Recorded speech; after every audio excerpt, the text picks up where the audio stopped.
Dr. Walton's going to talk to you about three things. He's going to talk to you about through-hole surface mount technology. He's going to talk to you about boards and multi-layer boards. And finally, how you get those boards made and sent back to you so that you can put the components on. Mike, thanks for coming, and I'll hand over to you. Thank you. Okay, so my name's Michael. I've been working in electronics for the last 3 odd years, maybe 25 years, manufacturing prototypes and PCBs through to production.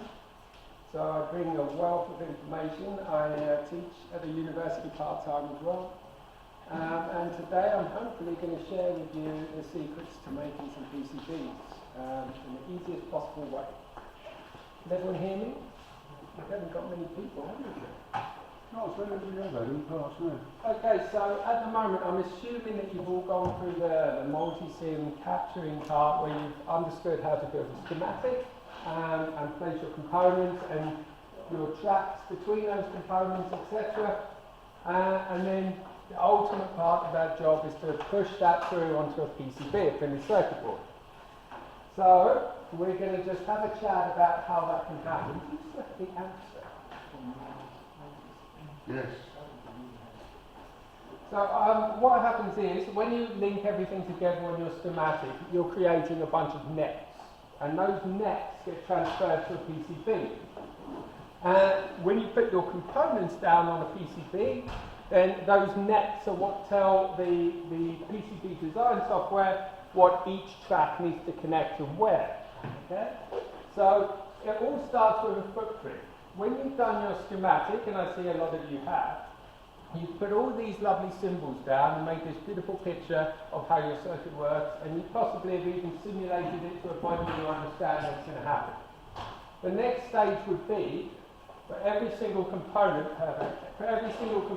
you place on that schematic, you need to add a footprint to it. And what the footprint is the physical structure that component is going to take when you put it on a PCB. So you put a resistor symbol on your schematic, you need to push that through to a PCB design, and you need to tell it how the physical component actually looks, the spacing between the pads, how many pads there are, where it will get soldered, and what size it is. Because there are many, many, many variants of this. So for a resistor alone, we've only got surface mount. For a resistor alone, we might have the conventional resistor that we all know and love, which is like a tiny little barrel-shaped, multi-coloured band type thing with 2 wires sticking out the end that we can bend and push through some holes. This is what we call a conventional through-hole component. It's like this. And so ultimately, they're all a similar size, depending on the wattage of the resistor, because this is one of many things you'll need to take into consideration. Is you put a resistor on your schematic, and the system sees a resistor there, the simulation can simulate the resistance that's in that resistor, but there's also how many watts that resistor is capable of dealing with. Yeah? So if you have high amperage, for example, you're going to need a bigger resistor, and it's going to be bigger than this. Yeah? It's going to be physically bigger to be able to push through all those lead currents flowing through it. So we need to tell the schematic, the capture part in multi-sim, what type of footprint that we want to provide for this resistor. This is a typical 4 watt resistor. So we can go into the footprints on multi-sim, which, have you been through that yet, John? Yes. And you can find the standard 1/4 watt resistor footprint and apply that to your component. And then when it comes through the PCB, you'll end up with 2 holes that are spaced roughly about that far apart that you can then drop this in and solder to. Yeah? And if it's a higher wattage resistor, it's obviously the spacing of those holes are going to be further apart. So it's very important you understand what exactly the component is and the parameters of the component that you're going to transfer from your schematic to your PCB. So this is our conventional through hole, but we also have surface mount resistors. Now in here, not going to be the best because they are rather small, is what we have here is a bunch of surface mount resistors. There's one there, tiny little thing. Okay? And they are exactly the same from the terms of the schematic and the simulation, exactly the same. The wattage, probably roughly the same, we'll need to check it in the specification. But it looks like this. It's a surface mount component, and it's got a little bit in the middle, and two solderable edges like that. It doesn't need any holes in the PCB. So what's going to happen is the PCB will give you two pads, and then when it goes through manufacture, I'm jumping ahead a little bit here, but just to give you an idea, when it goes through manufacture, some solder plates will be put on those pads, and then the machine will drop the resistor onto that solder plate, and then it will be pushed through a reflow oven, and the heat of the reflow oven will molten the solder paste and then solder that resistor down. Whereas if we take the conventional through-hole resistor, what we need there is to drill two holes, so that's another manufacturing step, it's going to cost money. And then somebody needs to be there with a soldering iron to solder it. Another manufacturing step, even more money. So the chances of you ever being able to design and use conventional three-hole components in your job when you leave here with masses of qualifications are very slim, because it's just too expensive.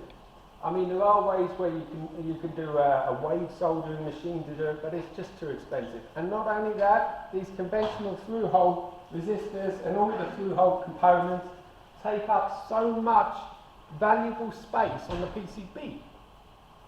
So that's going to cost you more money, because your PCB is going to be bigger. And when you drill a hole through a PCB, you create an obstacle on both sides of the PCB where you then can't run tracks. So there's so many reasons why these conventional through holes will not be used in manufacture anymore. But they're great for prototyping. So we change them all to surface mount technology, SMT. And this, like I say, this is a resistor, exactly the same footprint as a capacitor as well. And what we do now is we use codes, 0603, 0402, might look like this. 0201, absolutely tiny. And it represents the 06 and the 03 is the length and the width of that component. Okay? So if you find a resistor, typically what would happen is you would have multiple resistors or multiple capacitors in your schematic, and you would try to consolidate them down to one set of footprint sizes. So if you can fit them all in 0603s, then you would assign 0603 footprints to all your resistors, as long as the wattage is available. And then your board would then be placed with all surface mount components on there, at the size of 0603. 0603, 0805, which is even bigger, it's still a surface mount one, it's even bigger. These kind of things are really easy for you to solder by hand. So you can pop out a microscope if you need to, with 0805 and even the 1210s. You can even do it with just your eyes. It's really quite easy to solder. In fact, it's more enjoyable than the through holes. But when you start getting to 0402, it's a little bit more tricky. Now we're talking tweezers, we're definitely talking microscopes, and we're probably talking losing a few resistors in the process. 0201, you're a champion. If you can solder 0201 with your hands, you're doing very, very well. Trust me, because they're so small. I've been in situations before, we tend to use 0201 when you're doing a lot of RF work and you're trying to match impedances and things, because the smaller the component is, the more ideal it is. So if you're trying to change things like that, on 0201, I've been trying to solder before and realised it's not actually the resistor, it's a piece of dirt that I'm trying to solder. This is so small, you can't see it, it's ridiculous. But this is the cheapest and the smallest components. They do it 01 or 05. I would not recommend that. 0201 is the smallest, the cheapest. They take up less space, so you can cram more on your board. So if you pop your phone open, for example, that's the kind of footprint we'll be looking at. Okay? So this covers the resistor side of it. Capacitors, very, very similar. You do get some slightly bigger ones, as you can see down here on this tungsten capacitor here. And they will come in footprints that are called case A, case B, case C, case D. These are all standards. Okay? So the idea is when you've done your schematic, you need to know the wattages of the resistors that you're going to be placing down, the voltages of any tantalum capacitors that you're going to be placing down, because If you've decided your circuit needs 100 microfarad, 50 volt tantalum capacitor, you're not physically going to get that in a small footprint. It's going to be big because of the farads that you're trying to get through it and the voltages you're trying to get through it. So you need to understand what you're putting down. And this would typically involve, when you've done your schematic and you're applying your footprints, you'll come to a capacitor, you'll check your circuit, you'll think, I need a 10 volt one or a 25 volt one. Then you look at the specifications or the data sheet of the capacitor manufacturer, find one that's suitable based on those parameters, and then it will tell you what footprints that capacitor is available in. And then you match that footprint to the one you're assigning your schematic. This is a really important step that you take before you design your PCBs.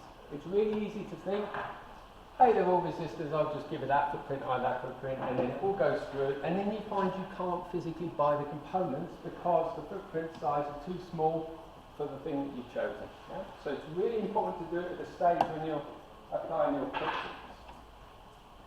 Okay, then we move on to slightly more specialised ones. Here we have some integrated circuits. Now, in the good old days, again with the traditional through-hole components, you would have SIP and DIP, which are single inline pins or dual inline pins. And you might have a DIP 8 package or a DIP 16 package, which would look very similar to this black thing you see here, but it would have 8 legs either side, and you drill 16 holes, 8 on the left, 8 on the right, pop it through, solder it underneath. So again, all that's gone for the same reasons, way too expensive, drilling, all these kind of things. So we use surface mount versions. Now this one is about as good as it's going to get in terms of size where you can hand solder. So this is what we know as a SOIC 14 or an SOIC 14, which is a surface mount with 14 pins, so you have 7 pins on the left, 7 pins on the right. You might have a SOIC 8. Here we have a micro SOIC. Yeah, and you can see the picture of the pins there. Can you see the picture of the pins? So the picture of the pins on this nice, easy to solder one is probably about, I don't know, I'd say about 1.5 mil, maybe 2 mils. And then the picture of the pins on this one is about 1 mil. Obviously a lot harder to solder, but it can still be done. Have you done the soldering tutorial? Yeah. They're experts on soldering. Excellent. So what you would typically do there is on this one, nice and easy, I would solder the first pin and then put some flux down and go through and solder each and every pin. On this really small one here, I would pour flux, yeah?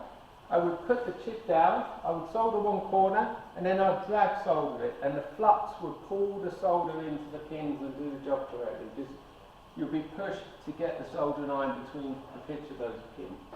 So you drag solder it. So you get a flat tip, and you drag it over the pins, and the flux will do the work for you at that point, as long as you haven't put too much solder down.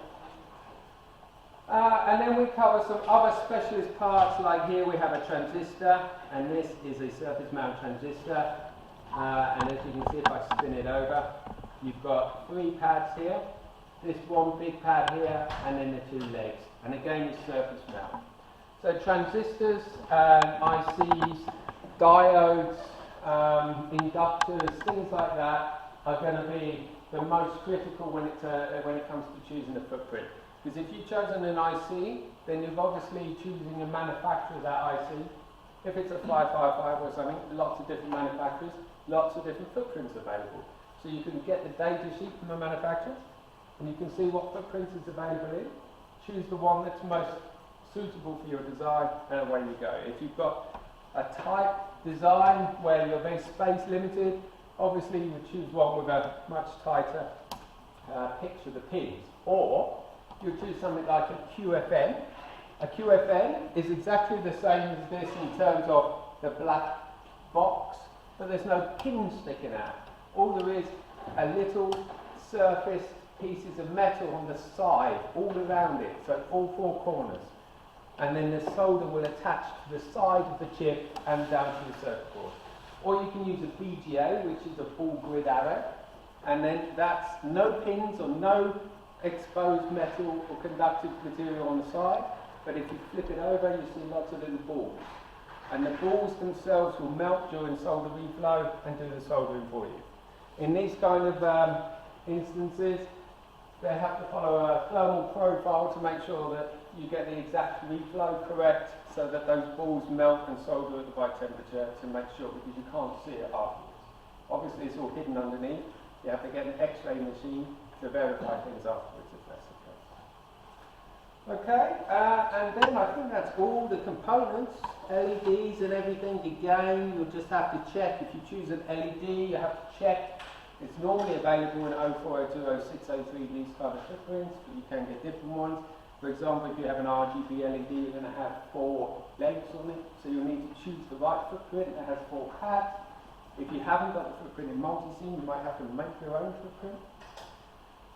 And then there is one last little beauty here, which is a bit of a hybrid, and this is a MELF footprint, MELF, and it's typically for diodes, and it was the worst invention ever, because it's a barrel, it's circular, and they have a tendency of rolling around and rolling off. You don't find them much anymore, but yeah, it's worth looking at. So there's a whole selection of footprints here that you're all welcome to come and inspect and have a look at and get the feel for. But it's critical, it's not really your choice as to what component footprint is going to be used. It's only your choice from the selection available based on the component you've chosen. Yeah, so if you've chosen a 5x5, you find a data sheet, it lists what footprints that's available on, and you can only choose from that. And if you choose it wrong, you're not going to be able to get your board manufactured. Okay? Any questions on footprints? All good? Excellent. So when you have a